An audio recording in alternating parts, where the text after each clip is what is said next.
मैं शीतल मोरेश्वर सामटकर अमरावती से हूँ और आप सभी का स्वागत करती हूँ इस वुमन एम्पावरमेंट वाली मीटिंग में। और आज मैं अपने बारे में थोड़ा-सा बताना चाहूँगी क्योंकि बीसीजी ने बोला है कि आप अपने बारे में भी आपको बताना है। तो मैं एक बहुत पढ़ी-लिखी नहीं हूँ क्योंकि मेरा जन्म जो है वो बहुत खेड़े से खेड़े गाँव में हुआ है, जिसका अमरावती महाराष्ट्र से वो 30-40 किलोमीटर दूरी पे आता है। और हम 4 भाई-बहनों का परिवार था, 3 बहनें और एक मैं थी, एक भाई था। तो 4 भाई-बहनों का परिवार, हमारे माताजी, पिताजी ने हमारी बहुत अच्छी-सी परवरिश उस ज़माने में की। लेकिन खेड़े गाँव में रहने की वजह से मेरी शादी बहुत जल्दी हो गई। जब मैं 12th में ही पढ़ रही थी, तब मेरी शादी कर दी गई और शादी भी ऐसे मैं दिखाना चाहूँगी आप लोगों को।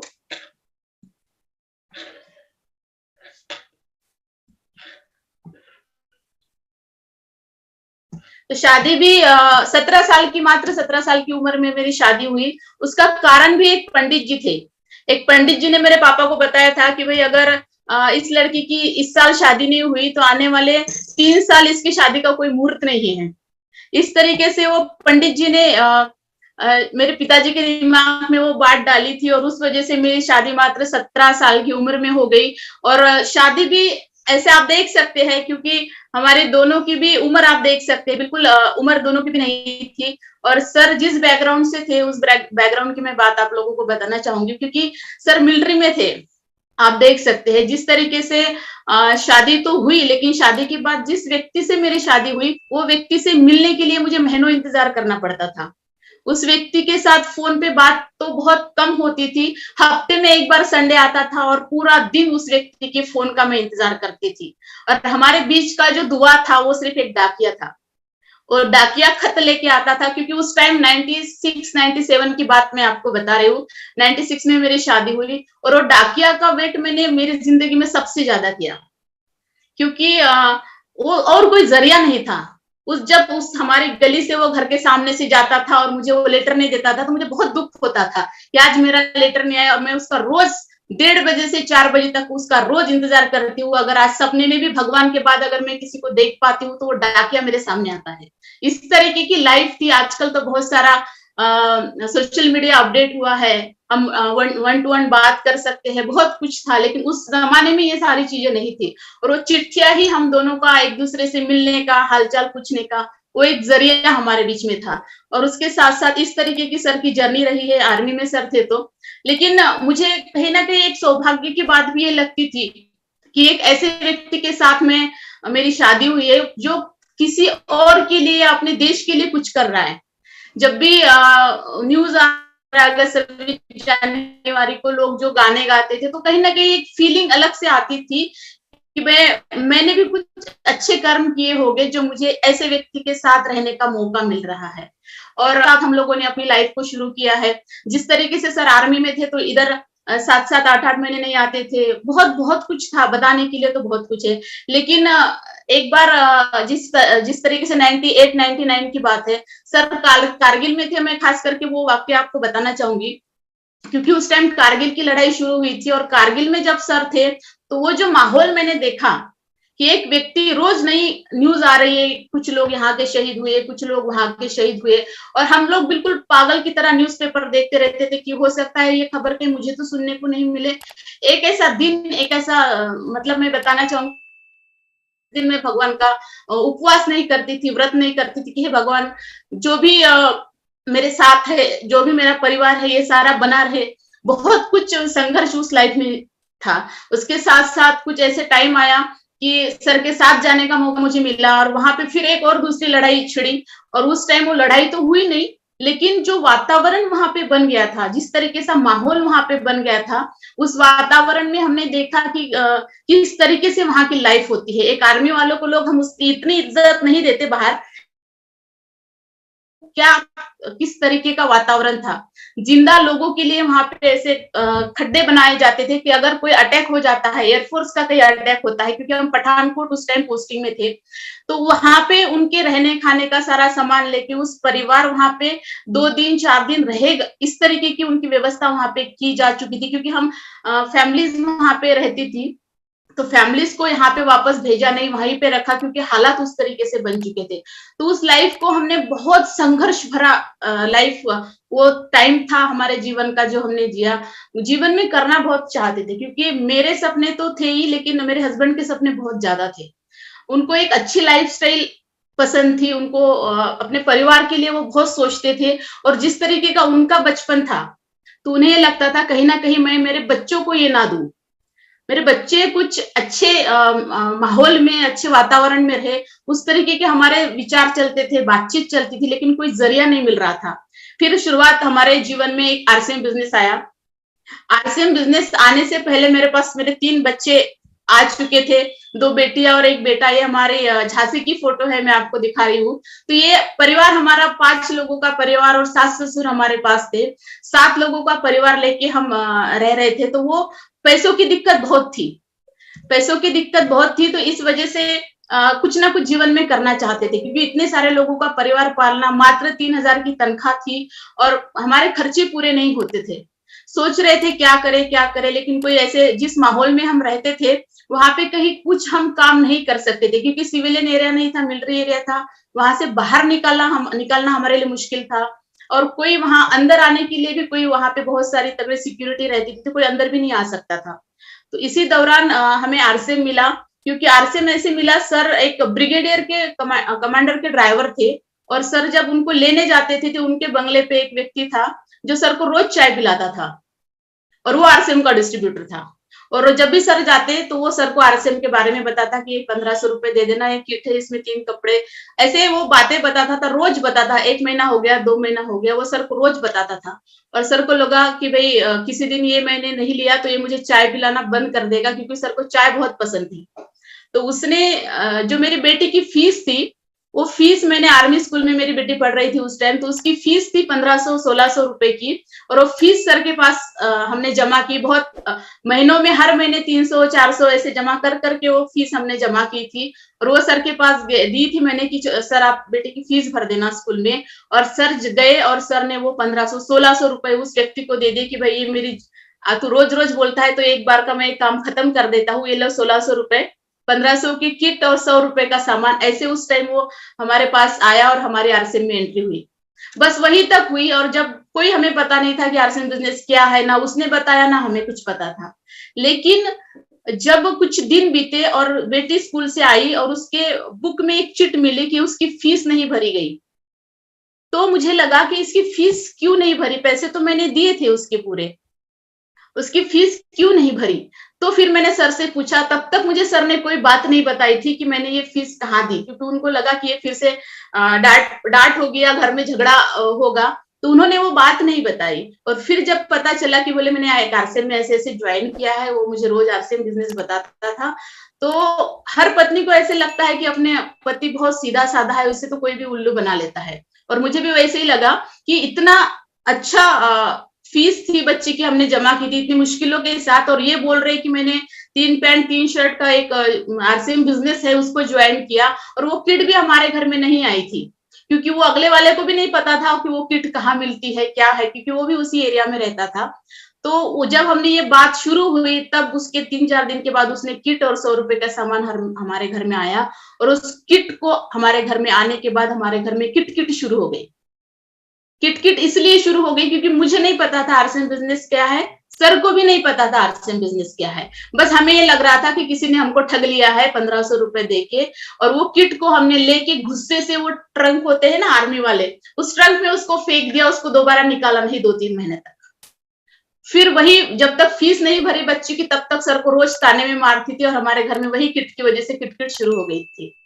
फिर 2 महीने के बाद एक हमारे जीवन में ऐसे हादसा हुआ कि हमारे घर में एक चेक आया, आरसीएम बिजनेस का एक चेक हमारे घर में आया 525 रुपए का, और हम दोनों हैरान, क्योंकि उससे पहले हमने कभी चेक नहीं देखा था, ना उनको पता था ये कहाँ से आया, ना मुझे पता था ये कहाँ से आया। लेकिन जब हमने वो चेक देखा, उस पे लिखा था फैशन शूटिंग प्राइवेट लिमिटेड, और फिर हमें याद आया कि जो किट हमारे घर में है उस पे भी लिखा हुआ है fashion shooting private limited RCM business.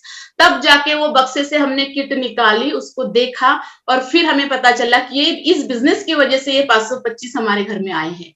तब हमने उसके बारे में सोचा कि चलो कहीं ना कहीं एक राहत मिली कि 1500 में से 500 तो आ गए, अभी 1000 निकालना बाकी है। ऐसे हमारे मन में उस टाइम आया। और जिस व्यक्ति ने हमें आरसीएम बिजनेस में लाया था, सर ने उसके साथ बात की, और बात की तो उन्होंने बोला कि भाई मुझे भी इसके बारे में इतनी जानकारी नहीं है।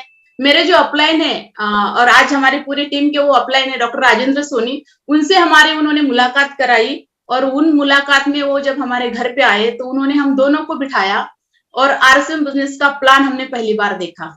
उन्होंने बताया ये कंपनी है, ये कस्टमर है, ये मिल से सामान आता है, ये कस्टमर तक आता है, बीच वाले लोग हटा दिए और ये लाखों रुपए आप इसमें से कमा सकते हैं। और हम दोनों ने एक दूसरे की तरफ देखा और बहुत हंसे, क्योंकि लाखों की बातें कभी सुनी नहीं थी और ये बोल रहे कि सिर्फ सामान लेने से लाख पाते हैं। तो कहीं ना कहीं हंसी तो आनी ही थी। और उनकी लाखों की बात पे विश्वास नहीं था, लेकिन समझ में एक बात आ गई थी कि जाने वाला क्या है, बस दुकान ही तो बदलनी है। यहाँ से नहीं लेना जो कि हम कैंटीन से लेते थे, यहाँ से नहीं लेना, इस दुकान से लेना है। इतनी बात समझ में आई। लेकिन जैसे ही वो बात समझ में आई, जब कंपनी के प्रोडक्ट हमने देखे तो ऐसे लगा हम तो कैंटीन का सामान इस्तेमाल करते हैं। और उस टाइम जब पेस्ट निकालते थे तो पहले तेल निकलता था, उसके बाद वो पेस्ट निकलती थी बाहर आरसीएम की। तो वो प्रोडक्ट के ऊपर भी इतना फेथ उस टाइम नहीं हुआ। और जैसे ही सर ने इस बिजनेस को करना शुरू कर दिया, एक तो पहले ही मिलिट्री की ड्यूटी, छुट्टियां बहुत कम, नाइट ड्यूटी उस टाइम लगती थी, और सर का घर से बाहर 2-2 3-3 दिन रहना शुरू हो गया। और एक जबकि 3 बच्चों को लेके मैं वहां पे अकेली रह रही थी, और सर हर सैटरडे संडे कहीं ना कहीं टूर के लिए निकल जाते थे। मुझे इसका विजन पता नहीं था, इसलिए मैं सर से हमेशा झगड़ा करती थी।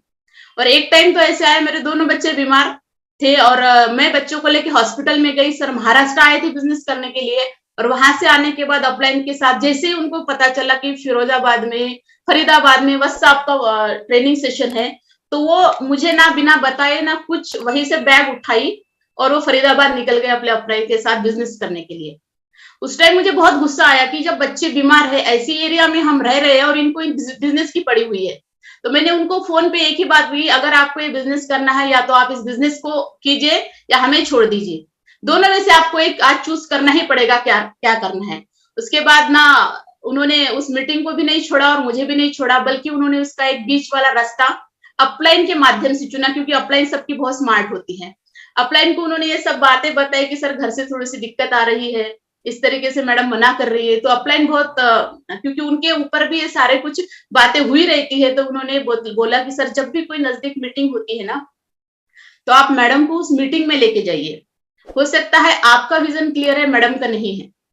तो वहां पे हम बहुत लकी थे कि झांसी में उस टाइम हमारी पोस्टिंग थी, और झांसी में ही एक प्रोग्राम उस टाइम आरसीएम का चल रहा था। बहुत ही सुंदर कपल वहां पे आया था, वो आज इस सिस्टम में नहीं है, लेकिन उनका मीटिंग सुनने का मौका हमें मिला। और हमने पूरी 3-4 गाड़ियां भर के महिलाओं को लेके गए, क्योंकि आर्मी में जेंट्स तो कहीं ड्यूटी पे रहते तो वो कहीं जा नहीं सकते। तो मैंने बहुत तैयारी की उस मीटिंग की, और हम 3-4 गाड़ियां भर के वहां पे चले गए झांसी।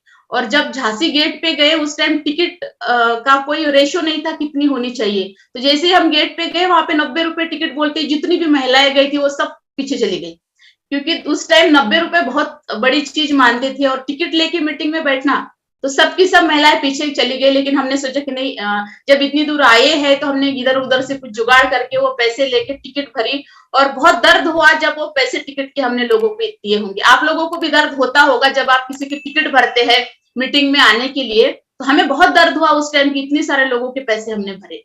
लेकिन अंदर जाने के बाद जो नजारा हमने देखा, वो एक पूरा हॉल खचाखच भरा था, हम ऊपर बैठे हुए थे, और जो कपल उस स्टेज पे था वो उनकी वाइफ इतनी मतलब सुंदर दिख रही थी, वो गुलाबी साड़ी में, इतनी सुंदर लेडीज वहां पे स्टेज पे थे। वो अपने हस्बैंड को बिल्कुल, आज भी वो नजारा मेरे आंखों के सामने आता है। वो अपने पति को इनवाइट करती थी कि मेरा लाइफ पार्टनर, मेरे जीवन का हीरो। वो इतने मोटिवेशनल उनको बुला रही थी। और जिस टाइम उसके पति स्टेज पे आए, उन्होंने एक गाना गुनगुनाया। और वो जो लाइफ वहां पे मैंने देखी कि जब हम फिल्म स्टार को ही देखते हैं, लेकिन ये तो उनसे भी रियल लाइफ हीरो है।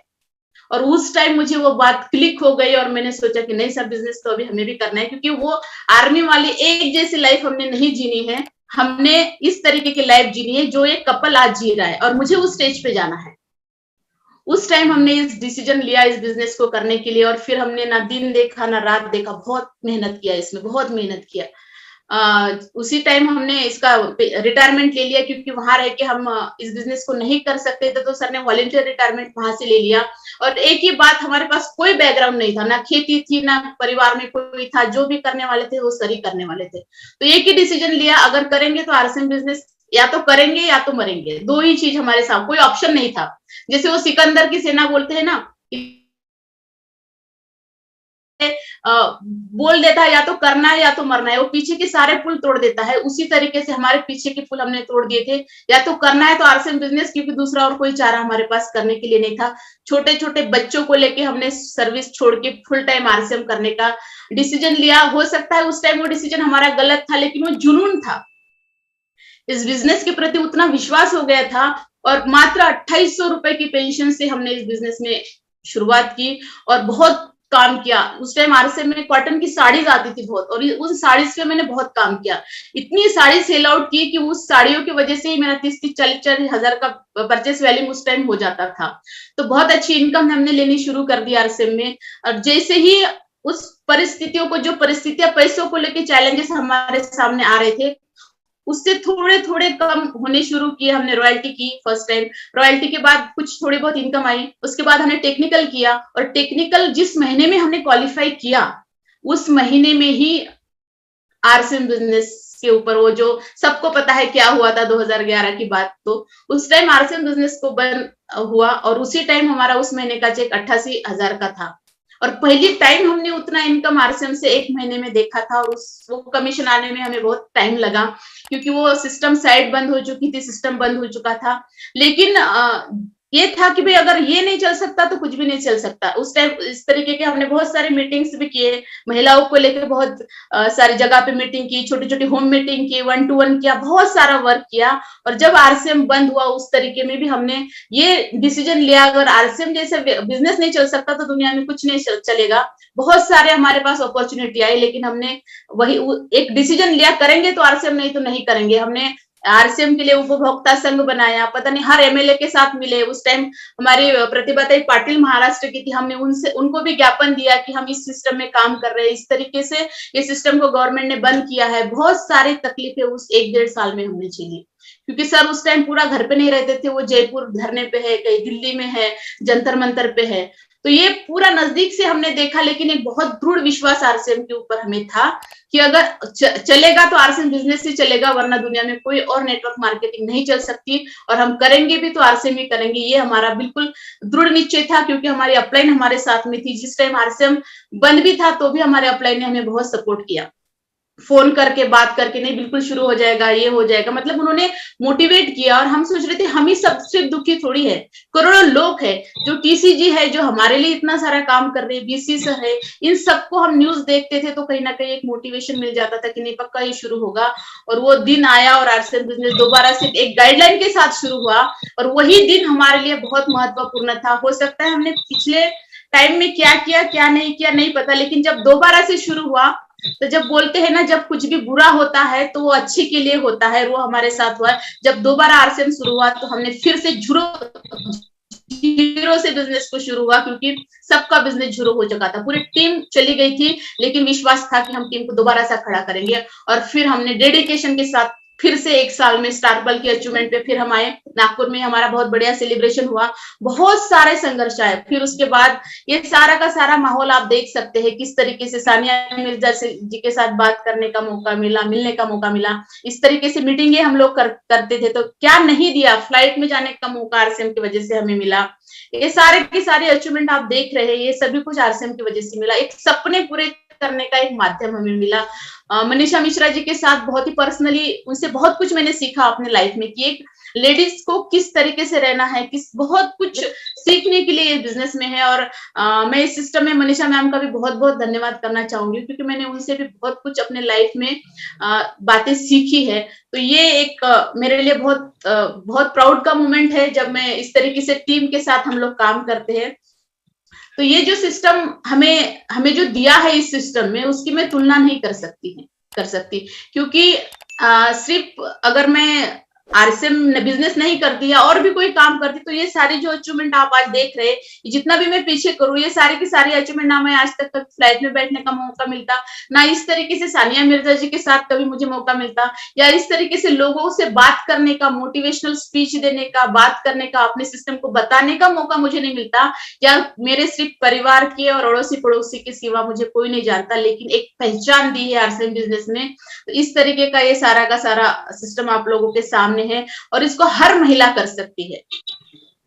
किस तरीके से हम इस बिजनेस में आए हैं, हमारे जो सपने हैं, जितनी भी महिलाएं हैं, जो हमारे सपने हैं, उन सपनों के लिए हमने जीना है, और अब मैंने वही काम किया। मैं सर को बताती थी कि सर मेरा ये अगला सपना है। मेरा सपना था कि मेरे बच्चों को बहुत अच्छी एजुकेशन मिलनी चाहिए, जो मैंने खेड़े में रह के नहीं लिया, मेरे बच्चों को अच्छी एजुकेशन मिलनी चाहिए, और उसके लिए हमने बहुत काम किया। मुझे आज भी याद है जब आरसीएम बिजनेस बंद हुआ था, और उस टाइम मेरी छोटी बेटी की 5th क्लास में एडमिशन करनी थी।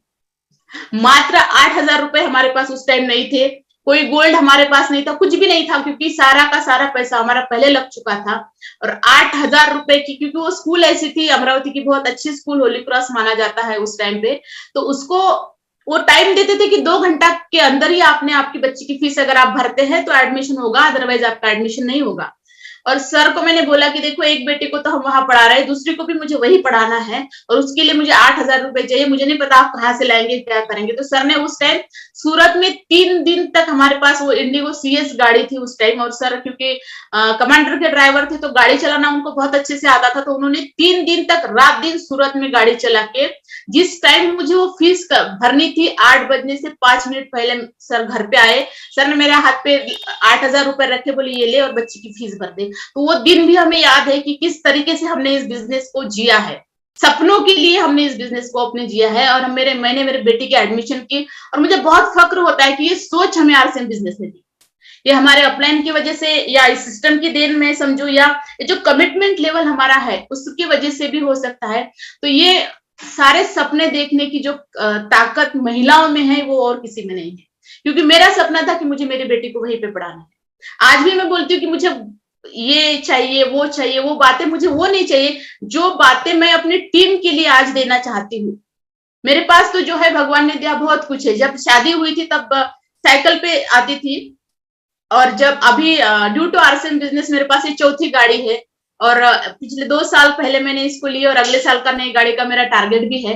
तो ये जो ड्रीम हमारे बनाए आरसीएम बिजनेस में, कि जो साइकिल पे व्यक्ति मुझे घुमाता था, आज वो कार पे मुझे घुमाता है, तो ये बहुत कुछ आरसीएम बिजनेस ने दिया। इस तरीके का मान सम्मान हमें दिया, मैरीकॉम के हाथ से पिलर अवार्ड हमें मिला, उसके बाद में टीसीजी के हाथ से एनिवर्सरी 18वीं एनिवर्सरी में दिल्ली में सेलिब्रेट होने का मौका मिला। तो ये सारा का सारा आप देख सकते हैं कि किस तरीके से जर्नी रही है, बहुत संघर्षपूर्ण जर्नी है, लेकिन उसके बाद जो आनंद मिलता है उस जर्नी का, कि इस तरीके से लाइफस्टाइल आज हम जीते हैं, जहां घूमने का मौका मिले वहां घूमने चले जाते हैं, बच्चों की एजुकेशन बहुत अच्छी हो रही है। तो ये जो सारे के सारे सपने हैं, वो सपने सिर्फ हमारे तक ही नहीं है, अभी सपना कुछ अलग बन गया है, कि जिस तरीके से हमने फाइट करके इस बिजनेस के लिए काम कर रहे हैं, उसी तरीके से जितने भी लोग हमारे टीम में आए हैं उनको कामयाब करना है, अब उनके लिए काम करना है। जो सपना बीसी सर ने देखा है महिलाओं के लिए, उसमें वही बात आती है कि वो चीटी वाली बात आती है, कि मुझे मेरा जो रोल है वो आग बुझाने वालों में होना चाहिए, और उसके लिए मैं बिल्कुल बीसी सर के साथ हूँ, और उस तरीके के काम भी हम लोग शुरू कर दिए हैं महिलाओं के लिए।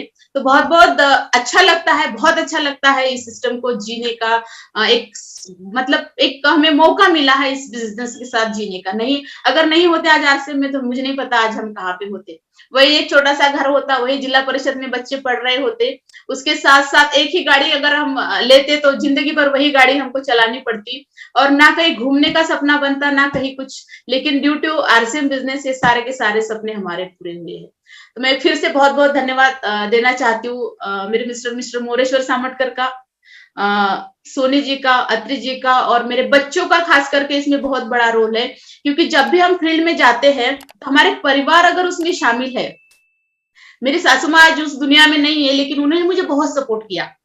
जब भी हम घर से बाहर जाते थे 2 दिन 3 दिन के लिए, तो वो पूरा परिवार हमारा संभालती थी, बच्चों को पूरा संभालती थी। तो अगर एक महिला कुछ करना चाहती है, अपने जीवन में कुछ करना चाहती है, तो उसको इस बिजनेस में अपने परिवार को लाना बहुत जरूरी है, क्योंकि अगर हमारे परिवार को पता है कि हम क्या कर रहे हैं तो हमें कोई चैलेंजेस नहीं आता है। हमारे बच्चों को पता है हम क्या कर रहे हैं तो वो बच्चे हमें बोलते हैं कि नहीं आप चले जाओ मैं कर लूंगी। अगर किसी पेरेंट्स मीटिंग पे हम नहीं गए तो उनको ये नहीं लगता कि मेरी मम्मी नहीं आई, उनको ये लगता है कि कहीं ना कहीं मम्मी कुछ अच्छा काम करने के लिए ही गई है, इसीलिए वो आज मेरे साथ नहीं है। तो उस तरीके से आपको बताना पड़ेगा, उस तरीके से आपको अपने बच्चों के साथ अपना आप क्या कर रहे हैं किसी एक मीटिंग में उनको लेके जाओ।